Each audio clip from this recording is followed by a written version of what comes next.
Welcome to Ishani videos. तुमसे तुम तक के आने वाले एपिसोड में एक ऐसा तूफानी ट्विस्ट आने वाला है जो न सिर्फ कहानी की दिशा बदल देगा बल्कि हर किरदार की जिंदगी को भी झकझोर कर रख देगा। आने वाले एपिसोड की शुरुआत ही बेहद रहस्यमयी माहौल से होती है, जहां घर में माता की चौकी सजी होती है। भजन, आरती और भक्ति के इस माहौल के बीच अनु का मन बेहद अशांत है। बाहर से भले ही सब कुछ शांत दिख रहा हो, लेकिन अनु के दिल और दिमाग में एक ही तूफान चल रहा है, राजनंदिनी से मिलने का तूफान। माता की चौकी के दौरान अनु अचानक एक ऐसा फैसला ले लेती है जो हर किसी को चौंका देता है। वह सबके सामने साफ साफ कह देती है कि उसे राजनंदिनी से मिलना है। अनु की आंखों में आंसू हैं, आवाज कांप रही है, लेकिन इरादा मजबूत है। वह आर्यवर्धन से कहती है कि अब और नहीं, उसे अपनी गलती का एहसास हो चुका है।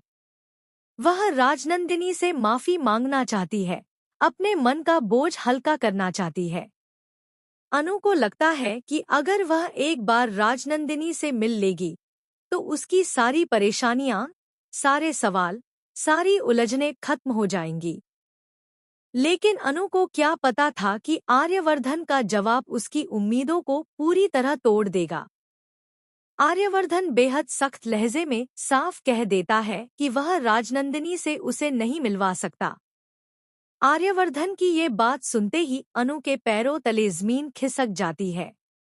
उसके चेहरे का रंग उड़ जाता है। वह बार बार पूछती है, क्यों? आखिर क्यों नहीं मिलवा सकते? लेकिन आर्यवर्धन खामोश रहता है। उसकी चुप्पी में एक ऐसा राज छुपा है जिसे वह खुद भी किसी को बताने की हिम्मत नहीं जुटा पा रहा। अनु के लिए यह पल किसी सदमे से कम नहीं होता। वह समझ नहीं पाती कि जब वह अपनी गलती मान रही है, माफी मांगने को तैयार है, तो फिर यह दूरी क्यों? दूसरी तरफ आर्यवर्धन भी अंदर ही अंदर टूट चुका है। उसका दिल चाहता है कि वह सब सच बता दे, लेकिन हर बार उसकी तबीयत, उसका डर और बीते हुए राज उसे रोक लेते हैं। इसी उथल-पुथल के बीच अब कहानी में एंट्री होती है आर्यवर्धन और अनु की मां की, जो दोनों की हालत देखकर और ज्यादा परेशान हो जाती हैं। मां को साफ नजर आने लगता है कि घर में कुछ बहुत बड़ा छुपाया जा रहा है। आने वाले एपिसोड में भावनाओं का तूफान और भी तेज हो जाएगा। अनु और आर्यवर्धन के बीच जो गलतफहमियां थी, जो अनकहे सवाल थे,